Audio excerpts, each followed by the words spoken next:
Bismillahirrahmanirrahim. Assalamualaikum dan selamat sejahtera semua pelajar. Okey, hari ni cikgu akan sambung lagi pembelajaran kita dalam bab 1.2 iaitu rangsangan dan gerak balas dalam manusia. Seperti pelajar telah sedia maklum, cikgu yakin hampir 50% pelajar yang telah mengikuti pembelajaran daripada minggu 1 hingga minggu 3. Kita telah belajar deria penglihatan, iaitu organ derianya adalah mata dan rangsangannya adalah cahaya. Kemudian pada minggu lepas kita telah belajar pasal deria pendengaran, iaitu organ derianya adalah telinga dan rangsangannya adalah bunyi. Jadi hari ni kita akan fokuskan untuk organ deria yang 3 lagi, iaitu kulit, hidung dan lidah. Seperti yang pelajar tahu, deria bagi kulit adalah sentuhan, manakala rangsangannya adalah sentuhan panas, sejuk, tekanan. Manakala untuk organ deria hidung, derianya adalah bau, manakala rangsangannya adalah bahan kimia dalam udara. Dan lidah pula adalah deria rasa dan rangsangannya adalah bahan kimia dalam makanan. Cikgu ulang sedikit mengenai struktur telinga yang kita telah belajar pada minggu lepas. Ini adalah bahagian-bahagian telinga yang pelajar kena tahu. Telinga terbagi kepada 3 bahagian, iaitu telinga luar, telinga tengah dan telinga dalam. Pelajar juga telah mengetahui bagaimana kita boleh mendengar sesuatu bunyi, iaitu dipanggil sebagai mekanisme pendengaran manusia, di mana pada awalnya cuping telinga akan mengumpul dan menyalurkan gelombang bunyi ke salur telinga, dan salur telinga akan menghantar gelombang bunyi ke gegendang telinga. Apabila terkena gelombang bunyi, maka gegendang telinga akan bergetar. Tulang osikel ataupun osikel menguatkan getaran bunyi sehingga 20 kali ganda, dan jendela bujuk akan membawa getaran bunyi ke koklea. Mana koklea yang bentuk macam siput. Reseptor dalam koklea menghasilkan impuls saraf, dan kemudian saraf auditory membawa impuls saraf ke otak. Akhir sekali otak akan mentafsir impuls saraf sebagai bunyi. Dan 2 bahagian yang tak terlibat dalam mekanisme pendengaran adalah, yang pertama adalah salur separuh bulat, manakala yang kedua adalah tiub eustachium. Had deria pendengaran manusia, kita hanya boleh mendengar di antara 20 Hz sehingga 20,000 Hz. Dan apabila kita meningkat usia, julat pendengaran akan menjadi semakin kecil. Sebab itu orang tua biasanya dia kurang jelas apa yang kita cakap, dan dia akan minta kita ulang semula. Ini antara alat untuk mengatasi had deria pendengaran, iaitu stetoskop, di mana stetoskop berfungsi untuk mendengar denyutan jantung. Kecacatan pendengaran dan cara membetulkannya, iaitu pekak.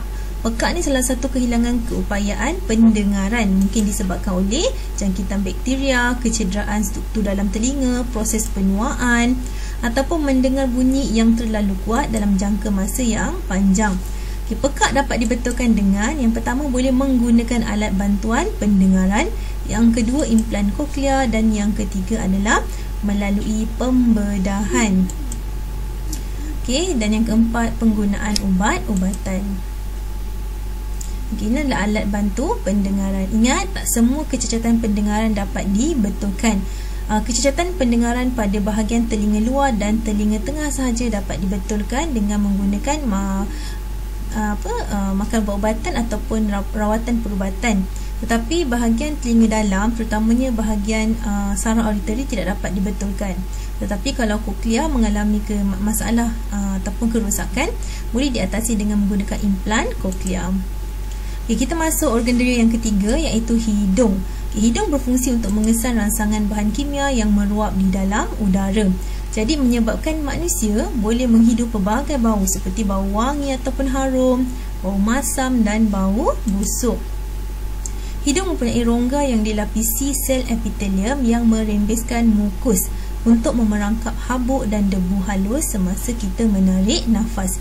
Mukus ni adalah sejenis macam lendir atau bendali. Ada setengahnya bila kita sesema, pengeluaran mukus akan lebih banyak, ataupun istilah lain kita panggil macam hingus. Okey, ini adalah macam mana mekanisme kita boleh menentukan jenis bau yang kita telah hidung. Okey, sebelum tu cikgu akan terangkan dulu beberapa struktur dalam hidung manusia. Okay, yang pertama, yang depan ni ada 2 lubang. Okay, lubang hidung dipanggil, iaitu laluan udara keluar dan masuk. Kemudian akan sampai ke tempat yang seterusnya, iaitu rongga hidung. Rongga tu maksudnya ruang. Okay, so ruang dalam hidung. Dekat rongga hidung ni penuh dengan bulu ataupun rambut, di mana pentingnya rambut-rambut ni untuk memerangkap habuk daripada luar dan boleh menyebabkan terbentuknya tahi hidung. Dan yang ketiga, kita ada sel deri bau bentuk macam sikat ni, ataupun nama lain dia reseptor bau, mengandungi sel-sel reseptor bau yang mengesan bahan kimia dan menghasilkan impuls saraf, di mana sel-sel deri bau ini ataupun reseptor bau ni akan bersambung kepada otak, dan otak akan mentafsirkan jenis bau. Okey, pelajar nanti boleh baca mekanisme bagaimana kita boleh menentukan jenis bau yang berada pada muka surat. Cikgu tengok sekejap. Okey, nanti awak pelajar akan tengoklah. Okey, seterusnya keratan rentas hidung. Okey, ini daripada posisi tepi. Okey, lubang hidung, rongga hidung dan reseptor bau. Kemudian ada saraf dan dihantar ke otak. Okey, ini daripada posisi tepi dia lah. Okey, seterusnya kita masuk kepada organ yang keempat, iaitu kulit. Okey, kulit ialah organ deria paling besar dalam badan manusia. Kulit manusia terdiri daripada lapisan epidermis, iaitu lapisan atas, dan dermis, lapisan yang bawah. Kemudian di bahagian lapisan dermis kita ada lapisan lemak. So, kulit manusia terdiri daripada 2 lapisan saja, iaitu epidermis dan dermis. Terdapat 5 jenis reseptor di dalam kulit yang mengesan rangsangan yang berbeza, iaitu kita ada reseptor sakit, kita ada reseptor sejuk, kita ada reseptor haba, kita ada reseptor tekanan dan reseptor sentuhan. Dan struktur kulit kita juga ada beberapa struktur lain lah. Contohnya kita ada rambut ataupun bulu lah, bulu roma orang panggil kan. Dia panggil rambut. Kita ada kapilari darah. Yang warna merah ni kapilari darah, sangat banyak. Kelenjar peluh, di mana seorang itu kalau berpeluh dia akan kelenjar ini akan menghasilkan lebih banyak peluh. Kalau seseorang itu meningkat usia remaja, kadang-kadang badan berbau kan. Disebabkan kelenjar peluh ni menghasilkan bahan yang mengeluarkan bau. Kemudian kita ada kelenjar minyak. Kelenjar minyak ni yang menyebabkan kulit kita macam rasa berminyak dan tak kering sangat. Yang pertama reseptor sakit, mengesan kesakitan, dan merupakan reseptor yang punya bilangan yang paling banyak. Berada pada lapisan epidermis. Bentuk macam akar pokok, tapi terbaliklah, akar ke bawah kan, ada ke atas. Yang kedua reseptor sejuk. Bentuk dia, reseptor sejuk dan reseptor haba ataupun reseptor panas ni, dia biasanya duduk bersebelahan. Reseptor sejuk bentuk dia macam bunga sikit, mengesan rangsangan sejuk ataupun suhu yang rendah. Manakala reseptor haba, bentuk dia macam tulang ikan. Biasanya berada bersebelahan dengan reseptor sejuk tadi. Kalau reseptor sejuk mengesan rangsangan sejuk, so reseptor panas akan mengesan rangsangan panas atau suhu yang tinggi. Reseptor tekanan. Reseptor tekanan berada pada lapisan kawasan lapisan lemak. Apakah fungsi reseptor tekanan? Mengesan tekanan yang kuat. Ada beza dekat sini antara reseptor tekanan dan reseptor sentuhan. Tekanan ni contoh macam kalau awak terhentak ataupun kena lempang yang sangat kuat, tu reseptor tekanan yang memberi rasa sakit awak. Kalau reseptor sentuhan, dia hanya mengesan sentuhan yang ringan. So kawasan reseptor sentuhan ni biasa terdapat dekat dengan lapisan, dia terletak di lapisan dermis dan berdekatan dengan lapisan epidermis. So mengesan sentuhan yang ringan. Contoh macam awak terlanggar kawan awak main bola, terlanggar sikit awak punya pipi, ya ke? Tapi yang penting sentuhan ringan lah, tak kuat lah, maksudnya tak kena tumbuk macam tu. Faktor yang mengaruhi kepekaan kulit, maksudnya macam mana kita boleh rasa sakit ke tak rasa sakit, rasa sentuhan yang kuat atau tak kuat. Ada 2 sebab dia. Yang pertama bilangan reseptor, yang kedua ketebalan epidermis. Semakin banyak bilangan reseptor pada kulit, semakin bertambah kepekaan kulit terhadap rangsangan. Dan yang kedua adalah ketebalan epidermis. Semakin nipis epidermis kulit, semakin bertambah kepekaan kulit terhadap rangsangan. Jadi semua orang, semua individu mempunyai lapisan mempunyai lapisan ketebalan epidermis yang berbeza-beza. Ada setengahnya orang kata orang yang badan lebih berisi ataupun gemuk mempunyai lapisan epidermis yang lebih tebal, menyebabkan dia kurang berasa sakit bila terkena objek-objek yang terkena pada bahagian badannya. Okey, orang buta. Orang buta membaca tulisan Braille menggunakan hujung jari, kerana hujung jari mempunyai lebih banyak reseptor, menyebabkan hujung jari lebih peka terhadap rangsangan sentuhan. Okey, tahukah anda bahawa macam mana orang buta ni dia boleh membeli barang, ataupun kalau dia meniaga, macam mana dia boleh memulang dan menerima duit daripada pelanggan? Negara Malaysia ataupun negara-negara lain telah menetapkan beberapa simbol pada setiap garis ataupun setiap mata wang yang ada. Okey, contohnya pada duit RM1 ada satu garis mendatar. Okey, RM5 garisnya menegak. RM10 dua garis mendatar. So awak kejam mata, awak boleh cari bucu duit yang ada pada tangan awak. Awak cuba rasakan dalam keadaan sentuhan pada hujung jari. So awak akan rasa bendanya asalkan timbul. So inilah yang digunakan oleh orang buta dalam urusan harian mereka, terutamanya dalam urusan jual beli. Okey, tahukah anda juga biasanya doktor akan menyuntik pesakit pada lengan ataupun punggung. Kenapa? Kerana bahagian kulit ini mempunyai epidermis yang tebal, jadi pesakit kurang merasa kesakitan apabila disuntik. Okey, nanti suntikan COVID-19 pun, vaksin tu mungkin akan disuntik pada lengan pesakit juga. Okey, yang terakhir organ yang terakhir adalah lidah. Okey, seperti yang pelajar tahu, lidah, sebelum ni lidah ni ada 4 rasa saja, iaitu kita ada rasa manis, masin, masam dan pahit. Okey, namun sekitar tahun 2009, tak silap cikgu, okey, Persatuan Perbadanan Dunia telah menetapkan bahawa tahun 2000, tahun 2000 menetapkan bahawa ada deria rasa yang kelima, iaitu dipanggil sebagai umami.